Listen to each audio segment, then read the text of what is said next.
And I will tell you that this is a big reason why people lose faith, right here. In Kamala Harris, we have a chance to elect a president who is for the middle class because she... Since when? Since when? I can't, again, guys, and if you haven't, I haven't been on very much, but, in interviews I've done recently, I never thought I would be a single issue voter. And I used to mock the idea that there were people that were single issue voters. I'm like, how could you do that? But it never occurred to me that that issue would be genocide in my lifetime. So unfortunately, I am now also a single issue voter. And it's unfortunate for people like this that they don't grasp that. So yeah, I never thought I'd be a single issue voter. It never in a million years would I have ever thought I would be a single issue voter. I am so much more reasonable than that. Like, it really takes a lot.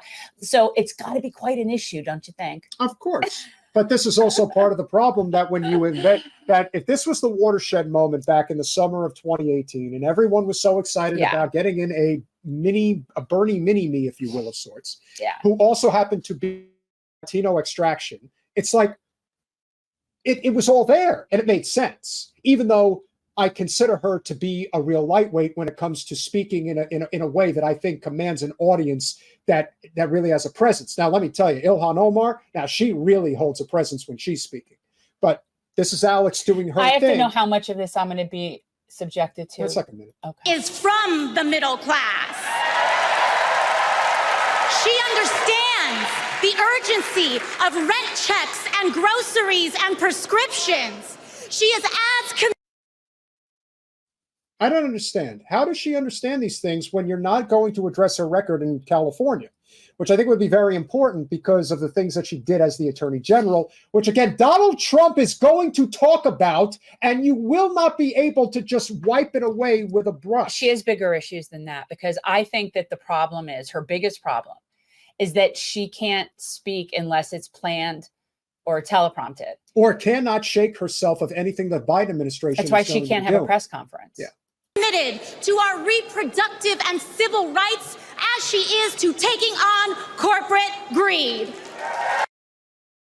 So when she was Attorney General of California, she had the opportunity to prosecute Steve Mnuchin for kicking people out of their homes. And that is well documented.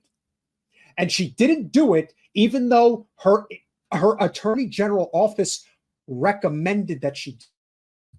Now, why didn't she do it? Someone called her. Somebody wanted to become a U.S. senator and ultimately become president of the and United needed States. The kind of bundling money that would be not there if she were to go prosecute someone like Steve Mnuchin. So then why go up there and make that? You don't have to say this. You don't have to say it that way. It's not necessary. No, it's just. You're not winning over new people by saying it in that context. No one is debating that. Oh, yeah. No, I don't. The truth is, I'm not. The only time I've ever criticized her was on literal votes that I just was like not pleased with. Like, I've not, and I don't know. I don't know. But the problem that Colanello and a lot of other people are missing. Yes, she has constituents to represent, but Double K and Colanello, you're all missing a key point here. When you get up on stage and you talk like this, you know what you end up doing? You end up depressing people's level of interest in being involved in the political process. That's I think they did that when they decided to anoint someone without a primary.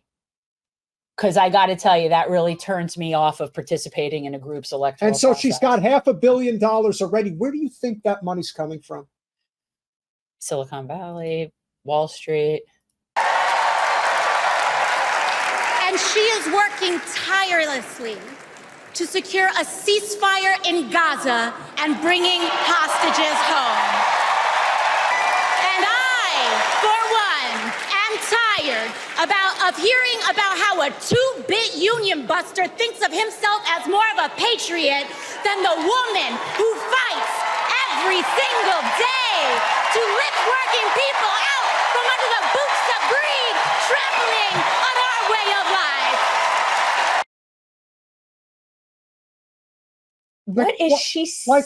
What is this? It's a platitude. In Kamala salad. Harris, And it's not. we have a chance to elect a president who is for the middle class because she is from. No, that is not what this is. She grew up in Canada and in a very, like, she's not, what middle class? What is she talking about? It's like, oh my God. no one is arguing that point, Double K. Most, if not just about all incumbents get reelected. My issues with her are more out of just sad and disappointment, more so than any sort of bad feeling, or like, I don't have bad feeling toward her. I feel sad. I feel like, and I've said it before, she could have been the Mockingjay. Like, there was an opportunity that year when she won to really do something with that. And I don't know, and so for me, it's just more just like sad, but I don't have like hostile feelings. And I know that Double K will appreciate this. I mean, the only person that I gave a damn about hearing speak at the DNC was Sean Fain. That's it. Yeah. I don't really need to hear anybody else. Yeah, there's no one else I want to talk. Like, he will go up there and he will say. And James Taylor was going to play, which that does sound good. That would have been the only thing I would have like tuned in for, because James Taylor I do like. You make this sound so easy. It's very hard.